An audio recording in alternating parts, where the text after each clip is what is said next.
Donc on va aborder la deuxième méthode pour comment dire, lister les nombres premiers de 0 à 100. Et donc on va reprendre un petit peu la méthode qu'on avait fait juste avant, la première. Donc on avait fait quelque chose de ce goût-là. Voilà. Et d'ailleurs, il y a une erreur là, puisqu'il y a 1, et 1 n'est pas premier, donc il faut modifier un petit peu tout ça. Donc on va faire ici, retourne-moi les nombres, mais supérieurs à 1. Voilà. Ce coup-ci, vous avez une petite fonction qui renvoie les nombres premiers et qui va systématiquement calculer, grâce à une boucle, chacun des diviseurs pour le nombre. Le problème, c'est que ça, moi j'ai calculé, ça nous fait faire 1184 calculs. Donc l'idée, ce serait de limiter ces calculs, parce que comme on l'a vu tout à l'heure, quand on utilise chacun des éléments, on trouve qu'il y a des diviseurs par 2, par 3, par 6, par 9, etc. Et donc du coup, c'est un peu inutile, parce que s'il y a des diviseurs, peut-être qu'il suffit qu'il y en ait un seul qui est égal à 0 dans le modulo, pour que ce ne soit pas un nombre premier. Donc on n'a pas besoin de tester tous les nombres. On va tester que les premiers, parce que les plus petits, souvent, sont les plus efficaces. Donc, un des moyens de réduire ce calcul, c'est d'utiliser la racine carrée. C'est une façon de réduire le chiffre pour le nombre de boucles. Et donc, la racine carrée va réduire à peu près... moi j'ai calculé à peu près, on va passer de 1184 calculs à 187 par là, c'est-à-dire à peu près 6 fois moins. Donc, alors, on va rappeler un petit peu comment fonctionne la racine carrée. Donc, voilà, ce coup-ci on a bien 2 jusqu'à 101, on n'a que des nombres premiers. Donc, on va effacer, on va récupérer quand même, récupérer ce code, parce que ce coup-ci il est bon, on avait oublié le supérieur à 1. C'est surtout moi. Donc, réfléchissons un peu. Réduire ce nombre avec la racine carrée, ça nous donnerait quoi? Donc, on va faire... On déclare notre nombre, et puis on va faire des tests un peu. On va faire var rc racine carrée égale... Alors, pour utiliser des opérateurs ou des fonctions mathématiques en JavaScript, on appelle toujours d'abord math avec une majuscule. Et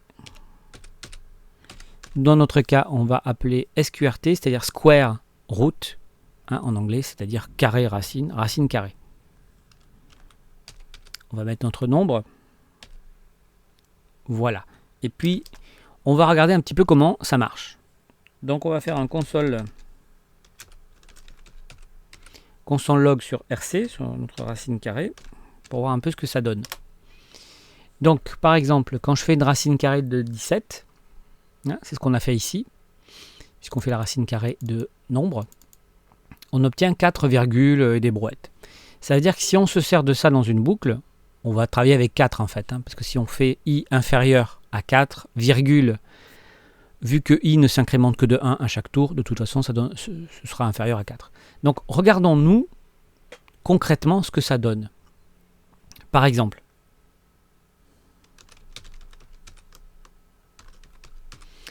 ça veut dire qu'on va faire le modulo avec notre fonction de tout à l'heure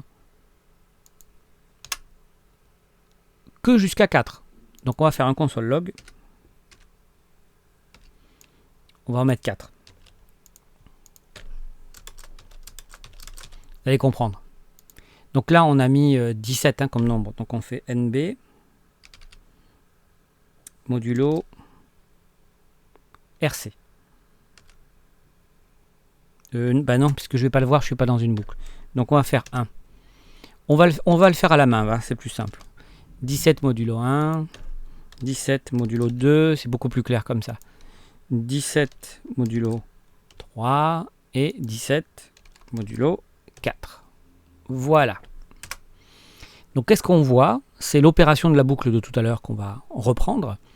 On voit que, évidemment, est-ce que 17 est modulo 1, bah, ça peut donner que 0, puisque bien sûr, il est divisible par 1. Et le dernier, non, commençons. Ensuite, modulo 2, ça fait 1, modulo 3, ça fait 2, modulo 4, ça fait 1. Ça veut dire qu'à part le premier, qu'on n'aurait pas dû faire d'ailleurs, eh ben, ça donne que des zéros. Donc, on va réessayer ça avec 18. Voilà. Donc ce coup-ci, on prend 18. Et qu'est-ce qu'on voit? On voit que 18 modulo 2, donc 18 est divisible par 2, vous vous souvenez, le modulo 1. Donc ça veut dire que 2 fois 9, 18. Donc il donne bien 0. Donc déjà là, c'est mort, hein, c'est plus un nombre premier. Ensuite, est-ce que 18 est divisible par 3? Bah, 3 fois 6. Donc 0 encore, ça veut dire que c'est décidément pas un nombre premier. Puis par 4, là il s'en sort, ça fait, il reste 2 pour le modulo. Donc on voit bien que même si on limite le nombre de tests grâce à la racine carrée, parce que vous vous souvenez que je me base sur 4, grâce à la racine carrée du nombre. Hein. C'est comme ça que j'ai réduit le nombre. C'est-à-dire qu'on ne fait pas les tests modulo de 2 normalement. Hein. Là j'ai mis 1, mais en fait j'aurais pas dû. On ne fait pas les tests modulo de 2 à 16, parce que c'est ça qu'on aurait dû faire normalement. Hein. On aurait testé modulo 2, 3, 4, 5, 6, 7 jusqu'à 16, pour 17, hein, bien entendu. Mais on le fait sur les tout premiers. C'est-à-dire que si dans les premiers c'est mort, il y a des zéros, c'est que le chiffre n'est pas premier. Donc ça va nous permettre de réduire considérablement le nombre de tests. Donc ça va optimiser notre code. Donc on va reprendre le code de tout à l'heure. Alors il est où? Il est quelque part, je l'ai stocké pas loin. Voilà. Donc ça c'est notre code de notre première méthode, dite méthode intuitive. Et maintenant on va utiliser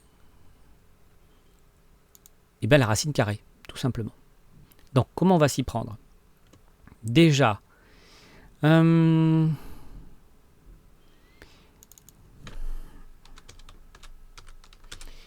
va la nommer autrement cette fonction, pour pas se mélanger les pinceaux.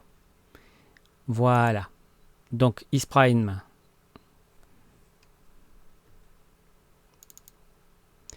NB, on pourrait même mettre N hein, pour number. Hein. Là, c'est beaucoup simple. Hein. Voilà. Donc là, je corrige un peu partout. Voilà. NB là aussi. Voilà. N.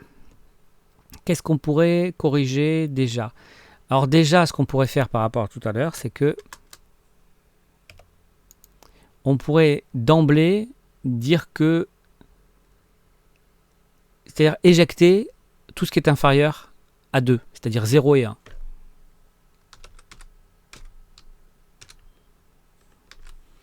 Déjà, ça nous permettrait d'éliminer 0 et 1 d'office. Donc, si le nombre que rentre, hein, qu'on va mettre en paramètre de la fonction, on est bien d'accord. Hein, si n est inférieur à 2, donc on est dans une fonction, hein, return false. Vous vous souvenez que notre petite fonction retourne faux quand ça ne marche pas. Hein, et puis elle retourne le chiffre quand ça marche. Donc déjà, on élimine 0 et 1. Déjà, ça, on fait le nettoyage. Ensuite, on initialise notre boucle à 2, évidemment. Et ici, il faut changer quelque chose. C'est plus n, mais c'est la racine carrée de n. Donc on va faire math.sqrt. Voilà, il ne faut pas oublier de fermer la parenthèse de n. C'est ça qui va nous limiter le nombre de boucles, puisqu'évidemment, on ne travaille plus sur le nombre en entier, mais sur sa racine carrée, de façon à itérer le beaucoup moins, hein, au moins 6 fois moins. Sa racine carrée, ensuite on incrémente normalement, ensuite on garde le test, hein, ça on ne le touche pas, c'est-à-dire que si notre nombre est modulo i égale 0, bon ben c'est faux, ça veut dire qu'il est divisible par le nombre, donc du coup ben c'est mort, c'est cuit, hein, il est plus, voilà. Ça on le garde aussi, puisqu'on a vu tout à l'heure que ça nous évite de sortir le 1. Ensuite notre boucle en bas, ben on ne change rien, hein. c'est-à-dire qu'on va... Alors là, j'ai mis 102 pour avoir un chiffre de plus, mais 101, en fait, qui est aussi premier. Mais voilà, le reste, on ne touche pas. Donc, qu'est-ce qu'on a touché vraiment? On a viré 0 et 1. Comme ça, on est sûr qu'il n'y aura pas de problème quand on va nous entrer un chiffre en haut, en paramètre de la fonction isPrime. Ensuite, on a simplement rajouté racine carrée au nombre pour la condition, pour le nombre de tours, pour l'incrémentation. C'est-à-dire que là, i sera toujours inférieur, non pas au nombre qu'on va rentrer, mais à sa racine carrée. Bon, il n'y a plus qu'à essayer.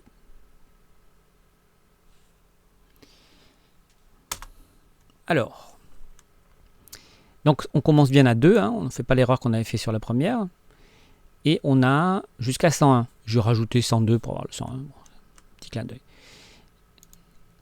L'avantage de cette fonction par rapport à la première, puisque c'est exactement la première, sauf qu'on a amélioré le nombre de calculs, le nombre de boucles, qui est beaucoup moins important maintenant, puisqu'on s'appuie sur la racine carrée. Voilà. Ça, c'est vraiment un exemple de refactoring assez simple, intelligent.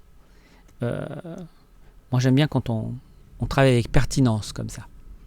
Voilà, j'espère que ça vous plaît toujours. On va essayer une autre méthode.